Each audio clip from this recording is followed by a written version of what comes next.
Managers today need to be mindful of important trends in the government environment. The items highlighted here are just some of the developments that will have impacts on human resource management for the foreseeable future in public service. The workforce is becoming, paradoxically, both grayer and younger at the same time.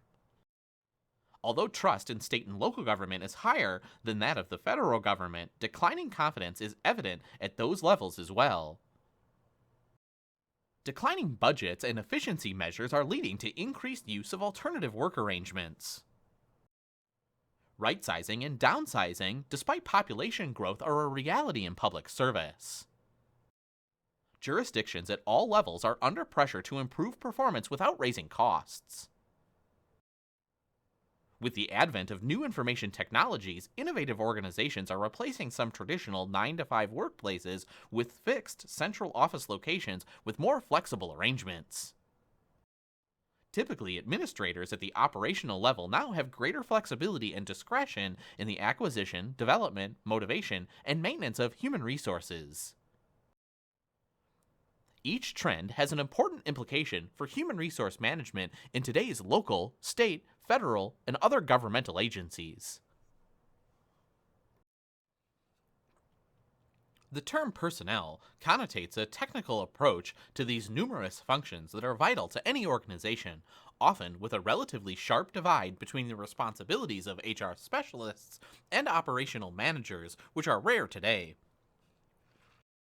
The contemporary term human resource management embraces a broader focus.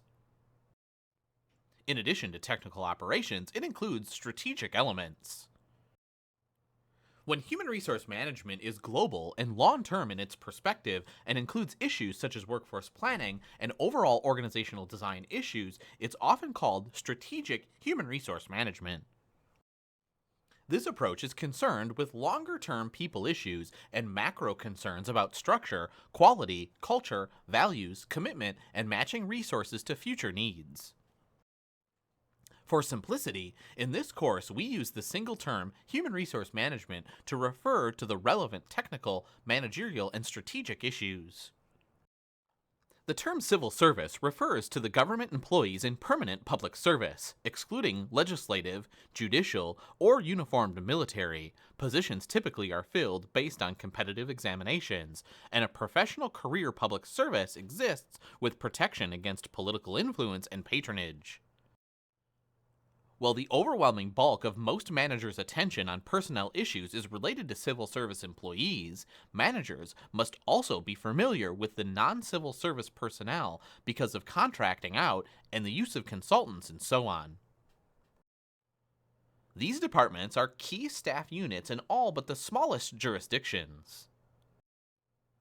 Human resource offices combine both rule proclamation and rule implementation for some of the most important and visible policies in their organizations. When human resource departments provide direct services, which they frequently do, they have supportive and educational roles. When most human resource services are provided by a single department, HR is considered centralized. When many human resource services and responsibilities are shared with managers, as is common today, a devolved model of HR is in place. Larger organizations or governmental systems frequently have decentralized modes of HR in which central human resource management agencies sets policies and freestanding agencies have specialized human resource departments. On occasion, agencies will have multiple specialized HR units responding to the differing needs of employee groups. Still another possibility is an outsourced HR model, which sometimes occurs with service functions. The various functions discussed in this course may or may not be part of an HR department per se. No matter the exact structure of a particular set of roles, however, HR functions are the backbone of any organization. Today, HR services are provided in a variety of ways. Some functions are performed in the same way they were in the 1960s, relying on traditional sub-functions of employment, compensation, and training. Others might be organized differently, with a cross-functional HR professional assigned to provide ongoing services to a team or group in a matrix organization. The shared service model has increased, whereby specialists offer services to the organization. Here, the HR department functions as an in-house consulting service. The most common placement of HR departments is right under the Chief Executive Officer, with the Human Resource Director serving in the Executive's cabinet. In large organizations, it's not uncommon for HR to be combined with other staff units under an executive director of some sort, like an assistant city manager or deputy mayor. In the smallest agencies, the CEO or an executive officer then doubles as the human resource director. The strategic and executive leadership of HR departments varies extensively in jurisdictions today. A useful framework for considering the history of government reform efforts considers the tides of reform. The tide of reform identifies 4 reform philosophies, each of which has its own goals, implementation efforts, and outcomes. They include scientific management, the war on waste, watchful eye, and liberation management. The first tide is scientific management. Here, the focus is on hierarchy, micro-division of labor, specialization, and well-defined chains of command. The philosophy, usually associated with Frederick Taylor, is particularly manifest in the bureaucratic organizational form, with its emphasis on structure, rules, and the search for the one best way. Technical experts in this environment apply the scientific principles of administration, like unity of command, and planning, organizing, staffing, directing, coordinating, reporting, and budgeting. Scientific management has implications for human resources. It emphasizes conformity and predictability of employees' contributions to the organization, like a machine model, and sees human relationships as subject to management control. The second reform tide is the war on waste, which emphasizes economy. Auditors, investigators, and inspector generals are used to pursue this goal. The implications of the war on waste for human resource management are plentiful. Frequency audits, scandals, critical reports, and whistleblowing point out the gaps in rules and lax implementation of rules. Such revelations often bring needed attention and/or corrective action. The third tide of reform, the watchful eye, emphasizes fairness through openness, transparency, and access. Whistleblowers, the news media, interest groups, and the public needs access to information to ensure that the public's rights and the common interest are protected, as well as individual rights. Congress and the courts become the institutional champions seeking to ensure fairness. The implications of this philosophy for human resource management can be identified well in the 20th century legislation related to how hiring, promotion, labor relations, and a host of other activities are conducted. Concern about the fairness of hiring process leads to requirements for public announcements of jobs, as well as the job-related competence of new recruits. Reforms have made the use of hiring criteria based on sex, race, age, and handicap status illegal. Due process requirements minimize arbitrary decisions to terminate employees. Creating an organizational culture of openness, careful record-keeping, and compliance with full disclosure and sunshine requirements are consistent with watchful eye philosophy. Adaptations of minimum standards of conduct or codes of ethics along with ethics training are others examples. The final tide of reform is liberation management. Its goal is higher performance in government. Buzzwords like evaluations, outcomes, and results are associated with this tide. Liberation management has implications for human resource management of people in government. Public administration tends towards employee empowerment, re-engineering, work teams, continuous improvement, customer service, flattened hierarchies, and self-directed employees, reflecting a breakdown of the tall hierarchical bureaucracies in many settings and a move towards organizational liberation. Belief in harmonious relationships between labor and management increases the prospects for productive partnerships. Decentralization of personnel management expands authority and discretion of line agencies and gives managers freedom to achieve provable results. Before these strategies are implemented, it's necessary for managers to determine the readiness of employees and units to assume new responsibilities, forge new relationships, and increase outputs. 4 such principles in particular should be in the forefront of managerial thinking related to human resource management. Managers must adhere to the following principles. First, understand the values inherent in a career of public service. Public employees, from elected officials to rank and file workers, agree that the public interest must be foremost and the rule of law unquestioned. Stakeholders expect civil servants to do many different things.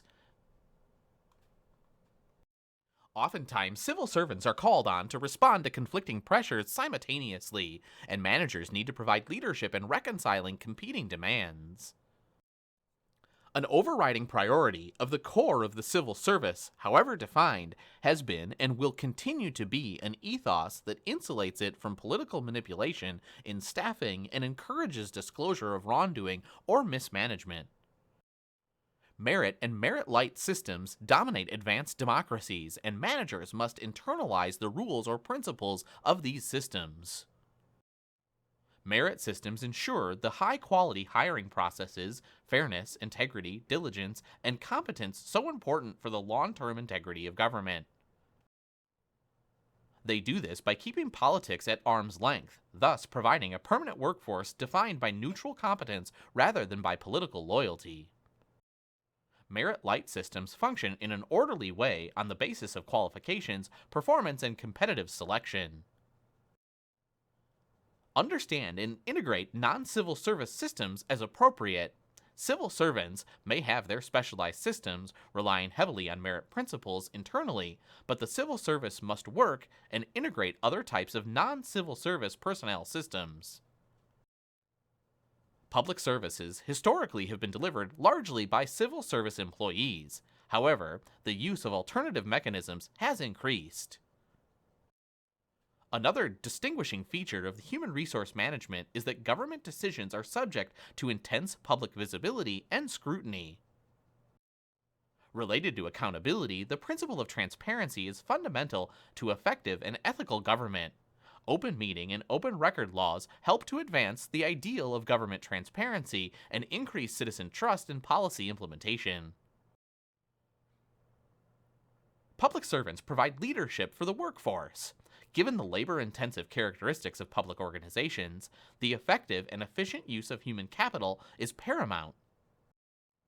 Additionally, high-performing organizations invest in people and pursue best practices.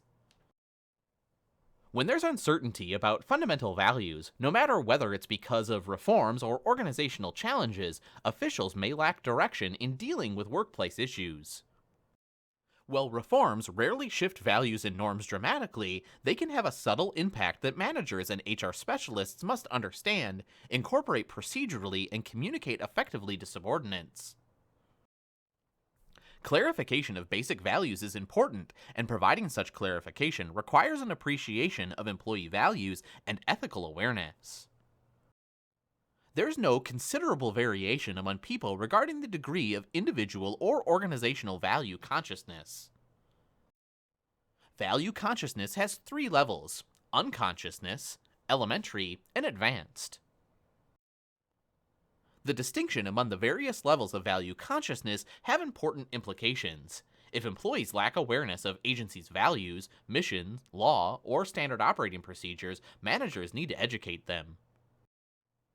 Conflicts among fundamental values create dilemmas once values are applied. Clarifying values, raising consciousness of values, and balancing conflicting values must be accompanied by an emphasis on ethics.